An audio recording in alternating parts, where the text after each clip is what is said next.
Before, I poured in hydrochloric acid, waited for it to boil, and added small amounts of nitric acid. Eventually, almost everything had disappeared, but the solution was green here and not yellow because there was still a bunch of copper. I let this cool overnight, and in the morning, I poured in a bunch of water. Then I mixed it around, and I also added some sulfuric acid. After this, I let it sit for about an hour, and then I filtered it. It was the exact same setup as before, just with a funnel and a few coffee filters.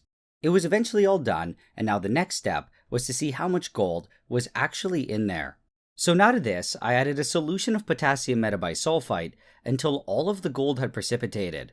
Then I mixed it around, and I let it sit for a few hours. When I came back, I poured off all the water, and it was way more gold than I expected. I really didn't think I was going to get much of anything out of it, but this was a pretty decent amount. I now had to clean it up a bit, and I did the exact same thing as before, where I started with water washings, then I did some acid ones, and finished with some more water ones. I dried it on my hot plate until it was a nice and crispy gold powder, and then I weighed it. Like I said before, I really didn't expect to get much out of this, and I was really surprised that it was almost 6.5 grams. All of this was then combined with my other gold powder, and my total now was 81.6 grams. At about $42 a gram USD, this is close to $3,400, or about 4,500 Canadian. This was way more than I ever imagined I'd be extracting from my patron, considering when he first pitched it, he just said it was some gold-plated stuff. However, I was really happy it turned out this way because it made the project a lot more fun. But in any case, the last thing that I had to do now was to melt all of this powder down into a solid chunk. To do this, it was pretty simple, and the first thing that I needed was that small porcelain dish that I got in that kit from Amazon. Then I picked up some borax from my local hardware store, and I also got out my torch. This dish had never been used before, so I had to give it a glaze. This was done by first getting it really hot, and then sprinkling small amounts of borax onto it. The major purpose of this was just to prevent the gold from sticking to the dish. When I felt that I had done a decent job, I started adding the gold. I was a bit concerned that the torch might blow the powder away, so I swapped it for the less intense one. The gold was dense enough though that this didn't really seem to be much of an issue, so I ended up going back to the other one. The gold started melting relatively quickly, and I just kept topping it up with more powder and occasionally with some more borax. When I was eventually done, I was left with this giant blob of gold. I let it cool for a few minutes so that it would solidify, and then I knocked it out of the dish. I dunked it in some water to cool it down quickly, and I also washed it a bit to get rid of any borax residue. The final result was this giant chunk of gold with a mass of 81.31 grams.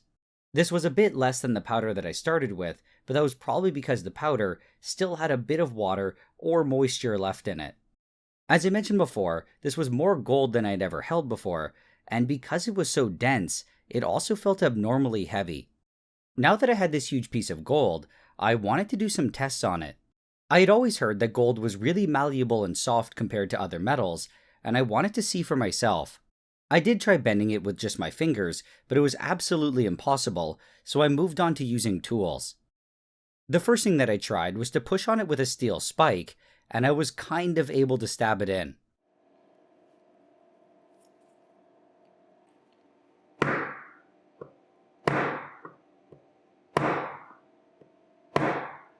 With a hammer though, I was able to smash it all the way through.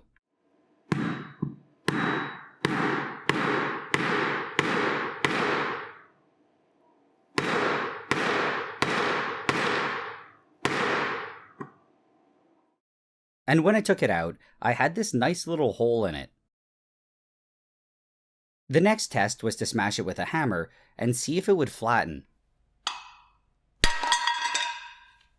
Gold is definitely malleable enough to do it with the right tools, but doing it like this just isn't going to work very well. The only result that I really got was a bunch of hammer marks in it, and it didn't get much flatter. Now the last test was to see if I could cut it with a pair of pliers. With some soft metals this is easy to do, but the gold was relatively tough. I was able to pull some very small pieces off, but that was about it. I did find it funny though, because even though these pieces were really small, it was still something like $10 to $20 worth of gold. From these few tests, I saw that the gold was definitely malleable, but it wasn't nearly as much as I thought. It's still enough, though, that making something out of pure gold might not be the best idea. With jewelry, things like rings and chains would definitely deform over time and potentially break. This problem is fixed, though, by mixing it with other metals like copper, silver, or iron, which greatly increase its durability.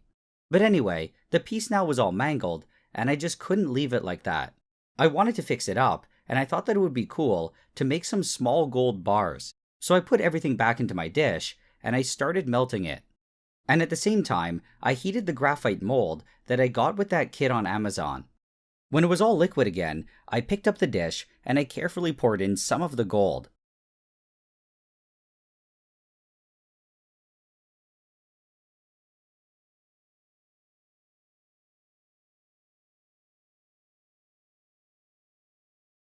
Then I took out the bar by just flipping the mold upside down, and I moved on to making another one.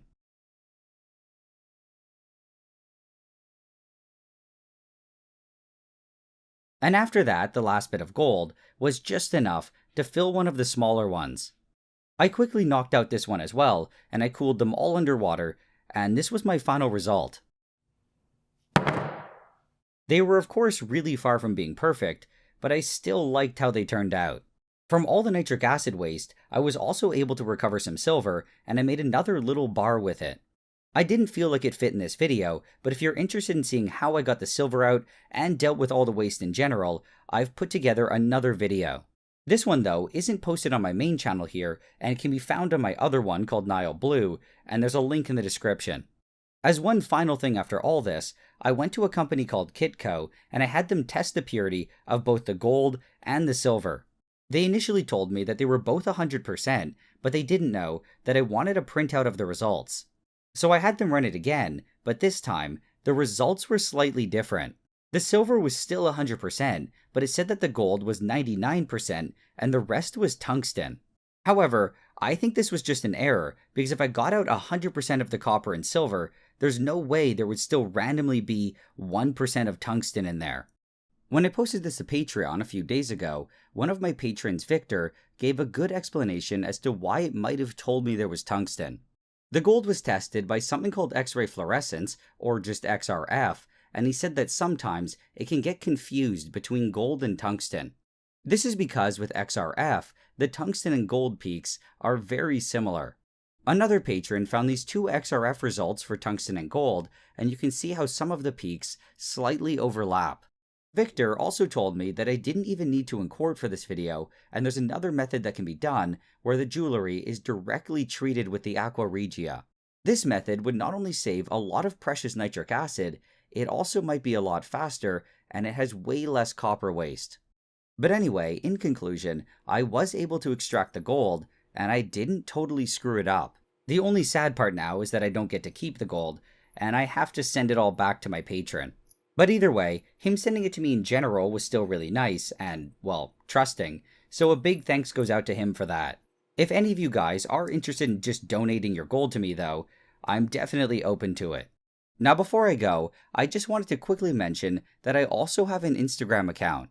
I post a lot of stuff there, some of which never makes it to this channel, and I also post stories which cover some of the projects that I'm currently working on. And if you were following me, you would have known that I was working on this whole gold project. I also sometimes post some really high quality content like this as well, so you should definitely consider checking it out. As usual, a big thanks goes out to all my supporters on Patreon. Everyone who supports me can see my videos at least 24 hours before I post them to YouTube. Also, everyone on Patreon can directly message me, and if you support me with $5 or more, you'll get your name at the end like you see here.